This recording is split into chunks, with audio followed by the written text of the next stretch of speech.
Hi, and welcome back to this 4-part video series on resilience to build your resilience toolkit with the Change Agent Network and with me, Jonathan Schauder, registered psychologist and 25-year veteran of leadership and management. Now that we're in video 3, you're already quite close to the 5 Ps tool that we've covered in sessions 1 and 2.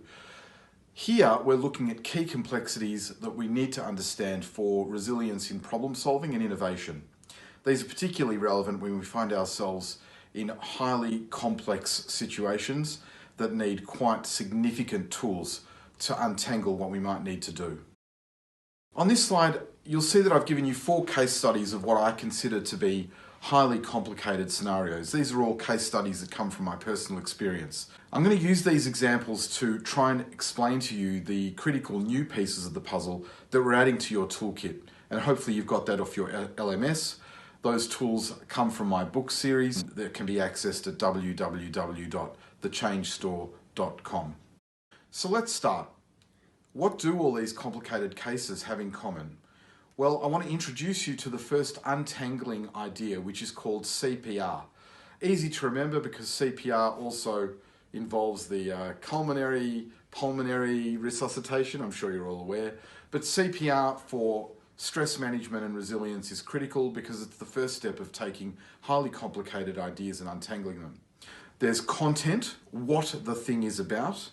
There's process, how we will step through the resolution of the particular event. And then there's relationship, which is how everyone feels and connects as we go through the resolution. We're going to introduce you to 2 tools, one for content complexity and the other for process complexity. Let's start with the content complexity tool, and that's called Interests, Rights, and Power. It's a tool out of Harvard University in the 1980s and reveals the idea that human beings can only really get things done in one of 3 ways. We can try to solve problems using the interests of the parties, what's important to them, and looking for possible solutions where the interests can be met together. We can adopt a rights-based approach. A rights-based approach has nothing to do with solving problems, but proving that our approach is correct or right, and your approach is incorrect or illegitimate. Consequently, rights is based on standards and justifications like law and evidence and logic, and often feels adversarial.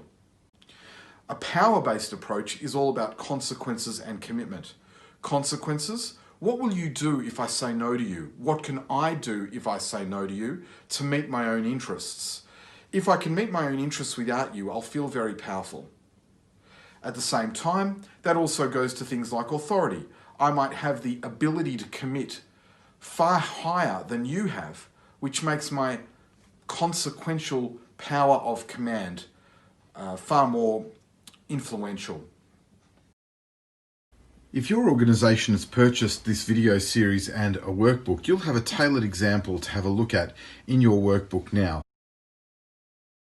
Thanks for giving that reflection a chance and having a go at that journaling exercise. If you look at this slide, this is the system that underpins interest, rights, power if you'd wanted to do that reflection systematically. You can see that there's 3 columns. On the left is our side of the story, our interests, our rights, and our power. On the right-hand side is their interests, their rights, and their power. In a normal analysis for a resilient situation where we're trying to create certainty, where we're trying to have clarity, we need to understand all of the interests, all of the rights, and all of the power on both sides of the equation. From that point, we can solve into the options column. You can see that in the middle. And I've deliberately put arrows to demonstrate the idea that for every interest for each party you can think of, there should be at least one idea in the options column as we brainstorm our way through what we might do. When it comes down to the bottom of that chart, where you can see that it's time to make commitments, we would start using the if-then tool to put those options together. So if I do this for you, then you will do that for me. If we can do that together, then we can take the next step together. If we take that next step, then a third party might be able to assist us in some other way. If-then tools are very, very helpful for planning things over time. Now you've had a chance to reflect in an open way about the interests, rights, and power of the situation that you might be facing. try to break it down in the systematic way that I've shown you on this slide and see if you can identify a new option or a new way of going forward with the other party, or perhaps identifying rights or power bases that you hadn't thought of before. So again, just as a quick summary, are you on an interest-based path? Are you on a rights-based path? Or are you on a power-based path? This is going to be very important when we come back to the 5 Ps and start doing our strategic planning.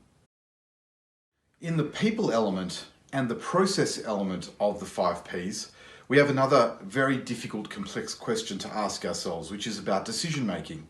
How do decisions get made in the situation that we find ourselves? To answer that question, I need to show you another model, which is called command, consult, consensus, or vote. The illuminating moment here is that there are only these 4 processes for making decisions. Let's go through them. On this slide, you'll see I've left a few question marks so you can think ahead, because command is kind of obvious. Command is where I have to make a decision and you will do what I ask. In other words, I decide, I instruct, you deliver. If that's what command means, what does consult or consensus mean? It could be that as you were thinking through my definitions, you were thinking that consult is one of those words that people use in order to trick other people. It's about making other people feel happy, or it's about making stakeholders think that they were involved. I need to stop you there because cynicism around the word consult is a very, very bad idea at the moment.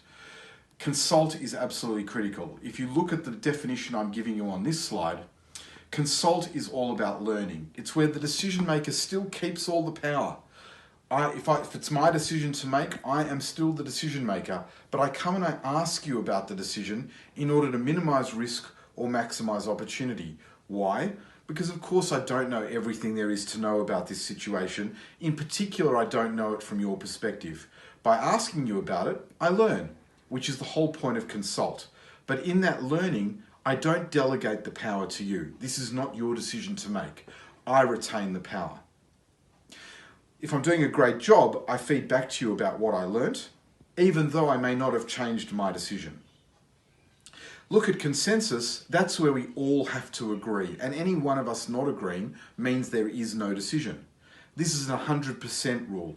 We're either all in or we're all out. That's what consensus means. If, however, we go to majority rule, that's when voting becomes the key process. And if you are going to take something to a vote, well, be really careful because, of course, voting is all about the numbers. The majority makes the decision and the minority has to fall in line behind the majority's view. So now we can untangle the 4 complicated examples that I gave you earlier.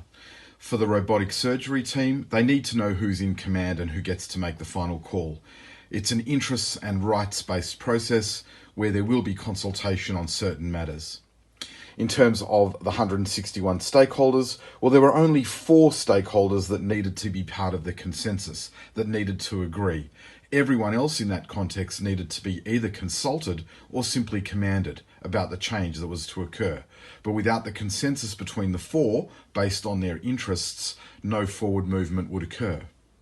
In terms of SkyRail, the constituents needed to understand that they were being consulted. This wasn't about consensus. You don't get 30,000 people to all agree on an approach. It's about the core team making the decision and then consulting the community about what they've missed or what they also need to understand as we move forward. And finally, the bullying mediation, which is a rights-based mediation in terms of was the head nurse of the hospital bullying the physiotherapist. In that conversation, the word consultation was completely misunderstood. The nurse had sent an 87-year-old home using her consultation powers. But of course, the physiotherapist who had recommended that she not go home felt ignored because he felt it was a consensus process that he had to agree to her being sent home. When the mediation occurred, it was pointed out to him that in fact he was just one of around 67 people that were all consulted for information about risks and opportunities, but ultimately it was the nurse's decision to send the 87-year-old home. So that brings us back to the 5 Ps master tool for building resilience. Building certainty in times of uncertainty, building healthy stress in times of distress, Purpose, well, that's the positive assumptions driven view of where we're going to minimize risk or to maximize opportunity. The product, is that an interest-based, a rights-based, or a power-based product that we're shooting for? Are we solving, are we proving, or are we simply closing? What does that mean for the process? Are we commanding? Are we consulting? Are we consensusing, or are we voting? And what does that mean about the role for the people involved in those processes?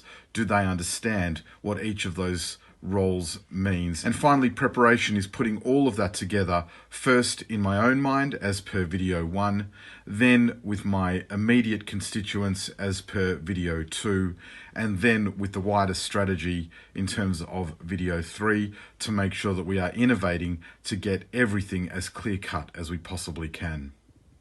That's the end of video 3. I look forward to seeing you in video 4 when we start to apply these ideas to time management and life management as another angle on building our resilience toolkit.